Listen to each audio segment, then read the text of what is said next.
మనకి వృత్తాంతాలు చిన్నివిగా ఉంటాయి, కానీ జీవితాన్ని ఎలా సుగమం చేసుకోవాలో, ఒక లక్ష్యం ఎలా పెట్టుకోవాలో, పెట్టుకుని జీవితంలో ఎలా పైకి రావాలో, లక్ష్యం పెట్టుకోవడం చాలా తేలికండి. లక్ష్యమునందు శుద్ధితో నడవడానికి చాలా కష్టం. దానికి ఇక్కడ కలేజా ఉండాలి, ఇక్కడ ధైర్యం ఉండాలి, దానికి చాలా పూనిక ఉండాలి. ఆ పూనిక మీకు లేదనుకోండి, తొట్టుపాటు వచ్చేస్తుంది, వైక్లభ్యం వచ్చేస్తుంది, ప్రతి చోట మీ అడుగు తడబడిపోతుంది. కారణం ఏంటి? ఇక్కడ లేదు, ఆ పూనిక లేదు. ఈ పూనికని నిలబెట్టుకోవడానికి నిరంతరము లోపల మథనం జరుగుతూ ఉండాలి. మీరు ఏ ఆశయాన్ని మనస్సులో పెట్టుకున్నారో ఆ ఆశయము నుంచి మీరు జారిపోకుండా ఒక్కొక్కడుగు వేసుకుంటూ పైకెక్కగలగాలి.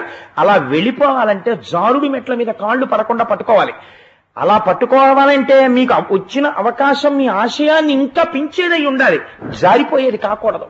అలా దిద్దుకోవాలి మనిషి జీవితాన్ని. అందుకే